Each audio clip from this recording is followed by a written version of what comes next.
Сан ғасырлар тарихынан кешегі туған жердің шежіресі өседі. Менің отаным Қазақстан, болашағы бізбен бірге өседі. Менің кішкентай ғана жүрегім әрқашан отаным деп соғады. Отан деген сөздің өзі қасиетті ұғым. Туған жер, отан деген бір ыстық сөз бар уақытта да жүрегіміздің лүпілінде естіледі. Әрине, бұл қазақ жұрты, барлық Қазақстан елі ерекше құштарлықпен, сарқылмас сүйіспеншілікпен айтар, ардақ тұтар асыл сөз. Еліміздің туы тігілген үлкен үйіміз де, алтын әрі биік шаңырағымыз да осында.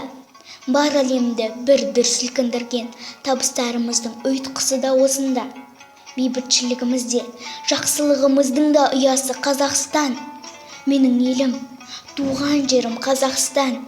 Осынау құдіретті сөзді әрбір қазақ баласы асқақ сезіммен, керемет мақтанышпен сан рет айталары хақ.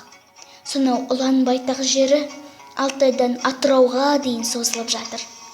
Батыр бабаларымыздың арқасында біз байтақ жерде, құт мекенде еркін көсіліп, жайланып жатырмыз. Қасиетті жеріміздің иесі, олардың ұлы ұрпақтары жетіп отырған бостандық туын биікке желбіретіп, әрі қарай дамуына өз үлесімізді қосамыз. Батырларымыз, халқым, елім азат болсын деп жанын берді. Қарапайым адамдардың қамын ойлап, тәуелсіздікті сыйлаймын деп барынша талпынды. Қанжарды кеудесімен өзінің халқын қорғады. Олардың ар-намысын бәрінен де артық санады. Бейбітшілік, ынтымақ, еліміз тыныш болсын деп тіледі. Отан деген сөз ежелден көшпелі өмір сүрген ата-бабамыздың от жағып, тіршілік еткен ұясы деген ұғымнан шықса керек-ау. Отаным тәуелсіздікке қол жеткізіп, өз алдында егеменді ел болып, тәуелсіз мемлекет атанды. Қазақ халқы үшін бұл үлкен қуаныш.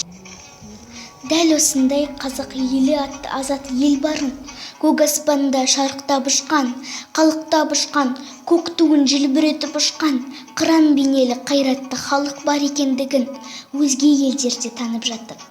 Мен қазақпын, мың өліп мың тірілген, жөргегімде таныстым мың түлімен. Жылағанда жүрегім күн тұтылып, қуанғанда күлкімнен түн түрілген.